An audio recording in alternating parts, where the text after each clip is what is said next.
ఏపీలో ఇసుకను ఉచితంగా అందిస్తోంది చంద్రబాబు సర్కార్. నిన్నటి వరకు సామాన్యులకు చుక్కలు చూపించింది ఇసుక. 5 ఏళ్ల జగన్ పాలనలో ఇసుక బంగారంతో సమానంగా మారిపోయింది. టన్ను ఇసుక కొనాలనుకున్న వారు వేల రూపాయలు వెచ్చించాల్సి వచ్చింది. ఇసుక అక్రమ రవాణాతో వైసీపీ నేతలు వందల కోట్లు దోచేశారు. అవకాశం ఉన్న ప్రతి చోట ఇసుకను అక్రమంగా తవ్వేశారు.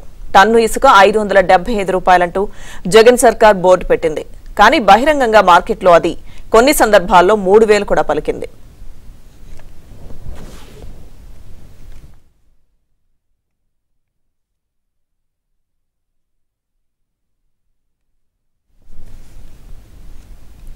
ఊరు పేరు లేని కంపెనీలకు జగన్ సర్కార్ టెండర్లు కట్టబెట్టింది.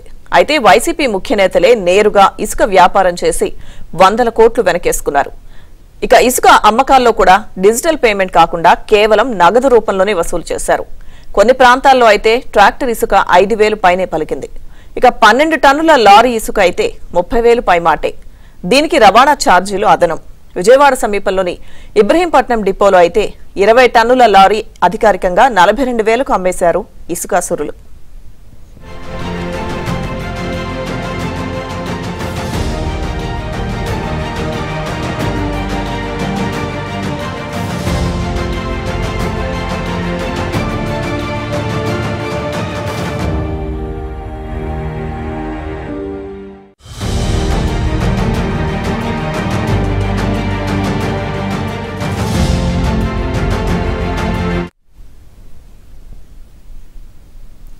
కృష్ణానది సమీప ప్రాంతాలైనా సరే ధరలో తగ్గింపు లేదు.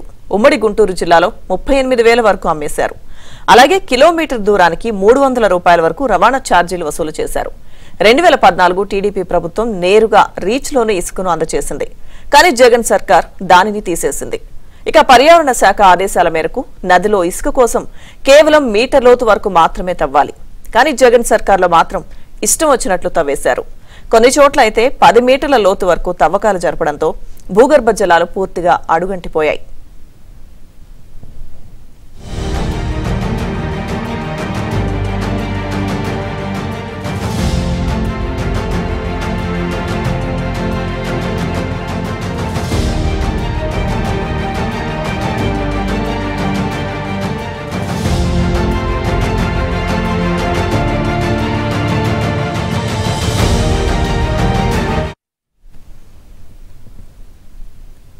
ఇసుక అక్రమ తవ్వకం వల్ల నదీ ప్రయాణం పూర్తిగా మారిపోయింది.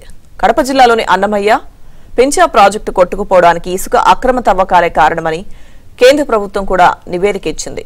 పూడికతీత పేరుతో రిజర్వాయర్ కెపాసిటీ వరకు ఇసుక తవ్వడమే ప్రమాదానికి కారణమని కేంద్ర నిపుణులు తేల్చేశారు. అయితే ఈ నివేదికను జగన్ సర్కార్ తుంగలో తొక్కేసింది.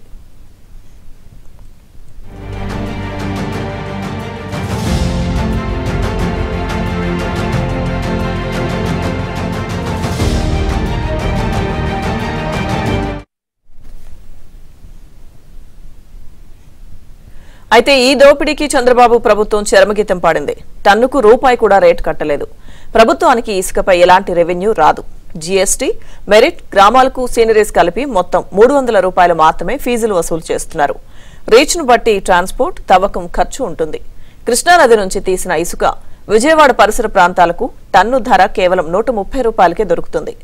విశాఖ, అనకాపల్లి ప్రాంతాలకు అయితే రాజమండ్రి నుంచి రావాలి కాబట్టి అక్కడ రవాణా ఛార్జీలతో కలుపుకొని 2,000 వరకు పడుతుంది.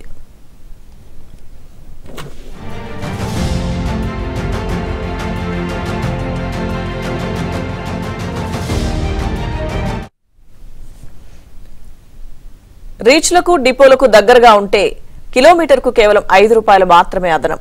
జగన్ సర్కార్ ఇసుకపై ఆంక్షలు విధించి నిర్మాణ రంగాన్ని దెబ్బతీసింది. ఉపాధి లేక భవన నిర్మాణ కూలీలు ఆత్మహత్యలు కూడా చేసుకున్నారు. ఇప్పుడు ఉచిత ఇసుక అందుబాటులోకి రావడంతో కార్మికులు సంబరాలు జరుపుకుంటున్నారు. స్టాక్ పాయింట్లలో ప్రస్తుతం 48 లక్షల మెట్రిక్ టన్నుల ఇసుక అందుబాటులో ఉంది.